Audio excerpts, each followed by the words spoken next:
সুপ্রিয় দর্শকবৃন্দ, আমি শামীম এহসান খান আপনাদের সঙ্গে আলোচনা করছিলাম বাংলাদেশের অর্থনীতি নিয়ে। গতদিনে আমরা যে আলোচনা করছিলাম সেটা হচ্ছে যে বেকারত্ব দূর করার জন্য আমাদের একটাই মাত্র উপায়, সেটা হচ্ছে এই পুঁজির ডেভেলপমেন্ট, বা আমরা সোজা কথায় যেটাকে বুঝি শিল্প কারখানার ব্যাপক ডেভেলপমেন্ট, মানে হাজার হাজার লক্ষ লক্ষ শিল্প কারখানা যেন দেশে গড়ে ওঠে, সেটাকেই বলা হয় পুঁজির ডেভেলপমেন্ট।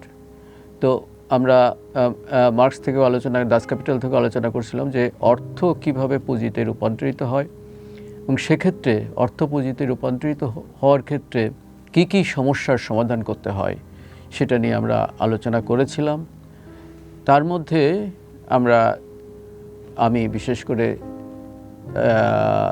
সহজ যেটা কাজ সরকার বা রাষ্ট্র যে কাজটা প্রথমেই করতে পারে সেটা হচ্ছে যে যোগাযোগ ব্যবস্থা উন্নত করতে পারে এবং জ্বালানির ব্যবস্থা করতে পারে। এ দুটো হচ্ছে অর্থকে বরাদ্দ যদি দেওয়া যায় এইসব খাতে তাহলেই সেটা সম্ভব।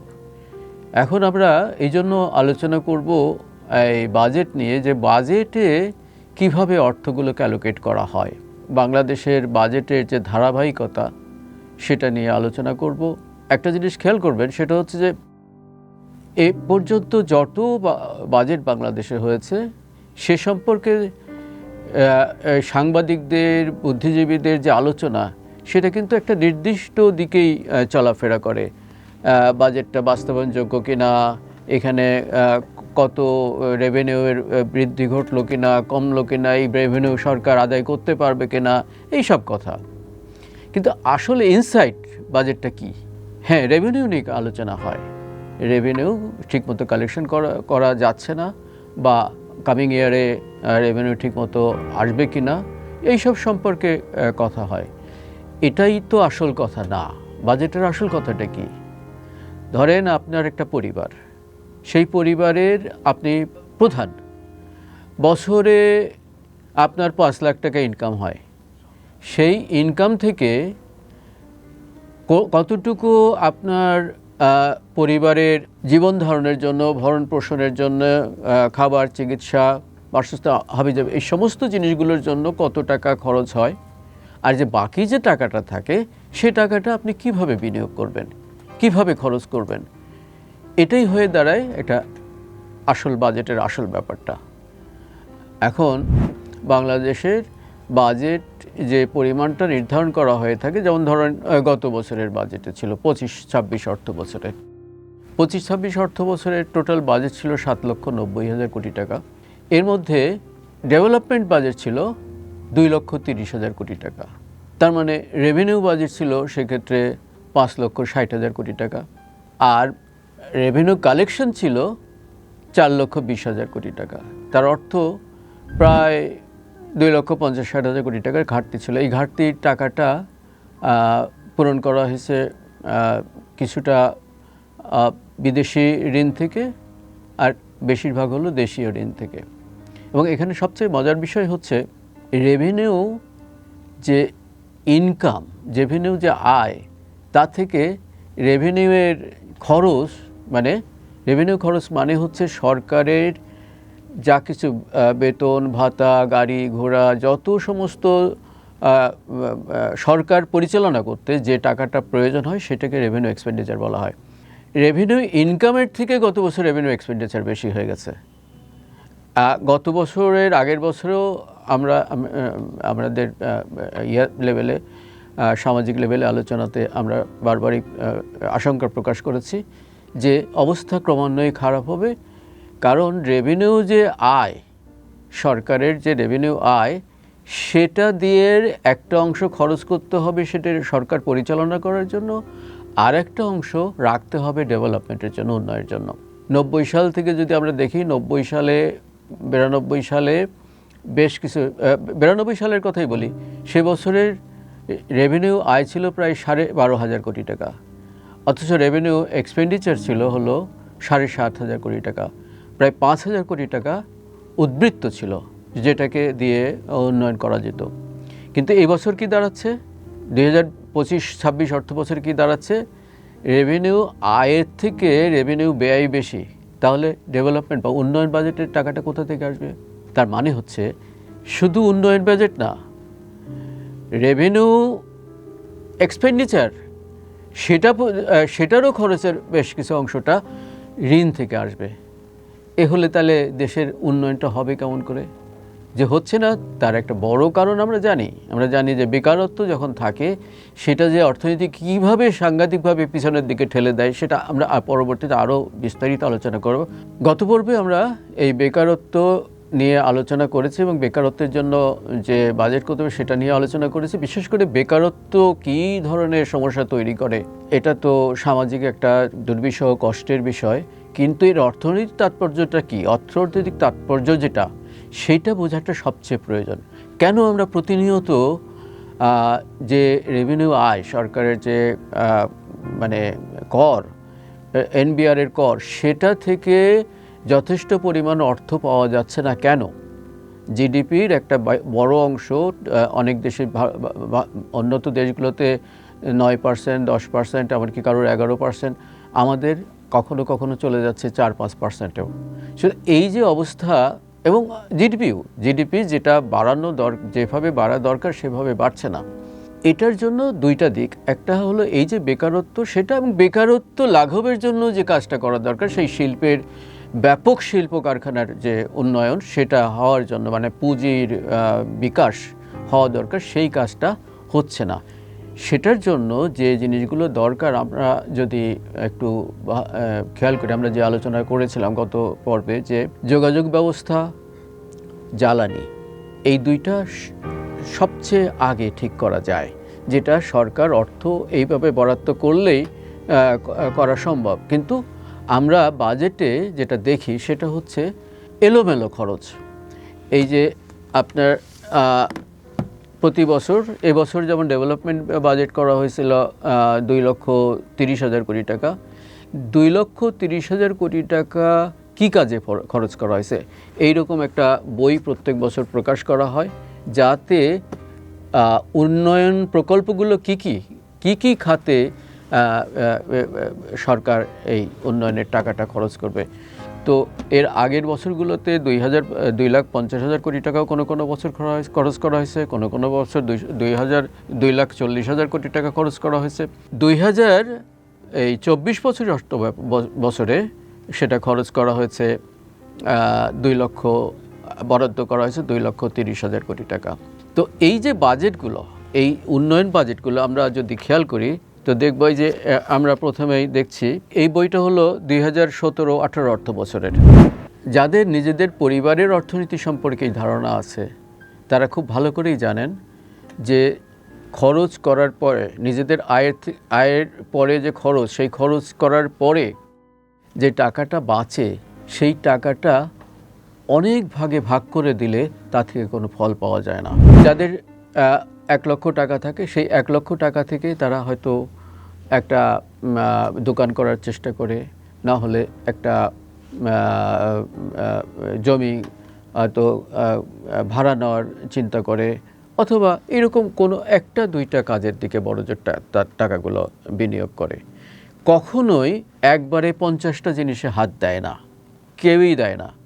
এটা একেবারে অশিক্ষিত মানুষ, যে অর্থনীতি সম্পর্কে যার তেমন কোনো ধারণা নাই, সেও কিন্তু একদম গ্রামের গরিব কৃষকের কথাও যদি চিন্তা করেন, সে 1 লক্ষ টাকা দিয়ে বড়জোর একটা গরু কিনবে, অথবা 1 বিঘা জমি কট গ্রহণ করবে, সেটা দিয়ে সে লাভ করার চেষ্টা করবে।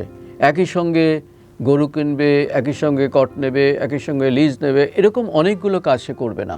এবং বড় প্রজেক্টের ক্ষেত্রে, বড় টাকার ক্ষেত্রেও, যার হয়তো 50 কোটি টাকা আছে, সেই 50 কোটি টাকা দিয়ে একবারে 5 রকম জিনিস কাজ শুরু করবে না। হয়তো সে একটা জাহাজ কিনবে, না হলে সে একটা বস্ত্র মিল স্থাপন করবে, যেটা ওই একটি জিনিস চালাতে গিয়ে যেন তার অর্থের ঘাটতি না হয়। এই যে ধরনটা, এটাই হলো যে কোনো অর্থনীতিকে খারাপ অবস্থা থেকে ভালো অবস্থায় উত্তরণের একদম মৌলিক বিষয়। তার অর্থটাকে নির্দিষ্ট জায়গায় ব্যয় করতে হবে। কিন্তু বাংলাদেশের ক্ষেত্রে কি দেখি আমরা, ছোট ছোট দেখেন, প্রথমেই একটা দেখি ন্যাশনাল এগ্রিকালচার টেকনোলজি প্রোগ্রাম দ্বিতীয় পর্যায়ে, এখানে দেখা যাচ্ছে 18 কোটি টাকা ব্যয় প্রোগ্রাম করা আছে।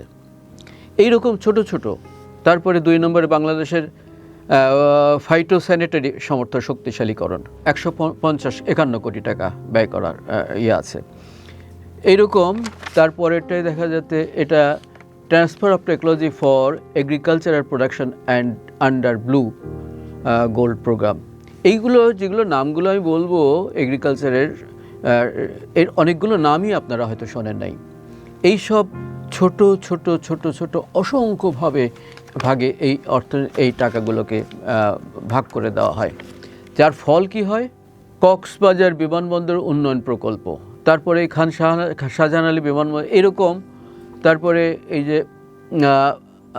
রেলওয়ে সেক্টরে ইমপ্রুভমেন্ট প্রজেক্ট, এইরকম এই পুরো বই জুড়ে অসংখ্য যে প্রকল্প, এই হলো বাংলাদেশের সমস্ত বাজেটগুলোরই বৈশিষ্ট্য। এক হলো আপনার যে রেভিনিউ আয়, তার থেকে রেভিনিউ ব্যয় ক্রমান্বয়ে বেশি করে ফেলা, তার মানে সরকারি লোকজনকে বেশি বেশি সরকারি তাকে নিয়োগ দেওয়া এবং তাদের জন্য বেতন ভাতা, তাদের গাড়ি ঘোড়া, বিল্ডিং, এমন অনেক প্রকল্প আছে আপনারা দেখবেন যেগুলো দিয়ে মানে সাধারণ মানুষের আপাতত কোনো লাভ হচ্ছে না। তা সত্ত্বেও ওই সমস্ত প্রকল্প করা হচ্ছে, কিন্তু সত্যিকারের লাভ যে জিনিসটায় হবে সেই জায়গায় কিন্তু কোনো সুনির্দিষ্ট পরিকল্পনা নাই। যেমন আমরা এখন প্রায় সময় অসুবিধা ভোগ করছি, সেটা হলো বিদ্যুৎ। তো বিদ্যুৎ এবং এই রেলওয়ে উন্নয়ন না করে যোগাযোগ ব্যবস্থার উন্নয়ন করা সম্ভব না। আমরা অসংখ্য বার ছবি দেখি যে রেলের ছাদের উপরে হাজার হাজার লোক গাদাগাদি হয়ে বাড়িতে যাচ্ছে। এটা যে কত ভয়ঙ্কর এবং কত অসভ্য একটা দেশের অবস্থা, আফ্রিকার খুব কম দেশে এরকম দেখা যায়, আর পৃথিবীর আর কোথাও এত ভয়ঙ্কর অবস্থা দেখা যায় না। কেন? কারণ সেই যে ব্রিটিশ আমলে রেলটা করা হয়েছে, তারপরে রেলটাকে আধুনিক করার ক্ষেত্রে তেমন কোনোই কার্যকর পদক্ষেপ নেওয়া হয় না। আমার বইতে আমি পুরোপুরি হিসাব দিয়েছি যে বাংলাদেশে প্রায় 2800 কিলোমিটার 2900 কিলোমিটার মতো রেল লাইন আছে। আর যদি 2000 থেকে 2500 কিলোমিটার রাস্তা করা যায়, তার মধ্যে ফাস্ট রেল ইত্যাদি যদি করা যায়, তাহলে খুব বেশি টাকা লাগে না। আমরা আগামী পর্বে এই যে কি পরিমাণ অর্থ ব্যয় করলে রেলকে আধুনিক করা যায়, আমরা এটা একটা তুলনা করছিলাম, যেখানে ঈশ্বরদীর থেকে ঢালারচর পর্যন্ত নতুন রেল লাইন করা হয়েছে। সেটা একটু আগেকার পরিকল্পনা ছিল। সেখানে দেখা গেছে যে প্রতি কিলোমিটারে খরচ হয়েছে 18 কোটি টাকা।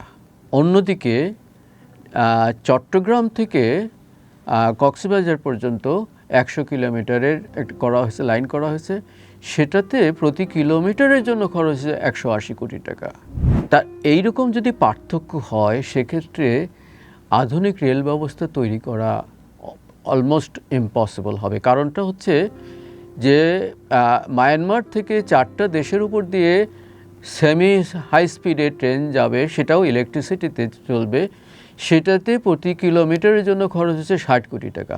সেটাও এই কিছুদিন আগে পর্যন্ত শেষ হয়েছে। এই খরচটা লিমিটের মধ্যে রাখতে হবে, কিন্তু করতে হবে পুরো দেশ জুড়ে পরিকল্পিতভাবে।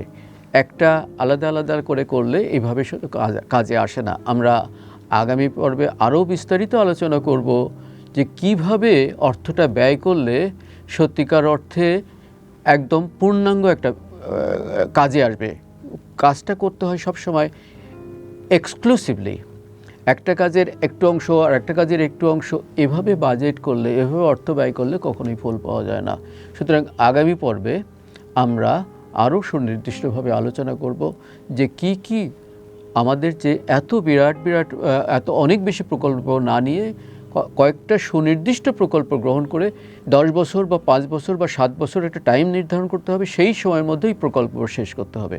আপাতত আলোচনা এখানেই শেষ করছি। তো দর্শকবৃন্দ, আমরা আপনাদের কাছে আশা করছি আপনাদের যদি আমার এই আলোচনাটা ভালো লাগে তাহলে অবশ্যই লাইক করবেন, সাবস্ক্রাইব করবেন এবং বেল বাটনও টিপে রাখবেন এবং কমেন্ট করবেন, যাতে করে আপনারা আপনাদের প্রশ্নও রাখতে পারেন, যে প্রশ্নগুলোর উত্তর দেওয়ার মাধ্যমে আপনারা জানতে পারবেন, আরও পরিষ্কারভাবে জানতে পারবেন আমাদের অর্থনীতিটা আসলে কোথায় আটকে আছে। বিশেষ করে মতামত দেবেন, সেই মতামতের মধ্যে কোনো যদি প্রশ্ন থাকে তাহলে সেটা করবেন, যাতে করে উত্তর দিতে পারি এবং আপনাদের বিষয়টা, বাংলাদেশের অর্থনীতির বিষয়টা পরিষ্কার হয়।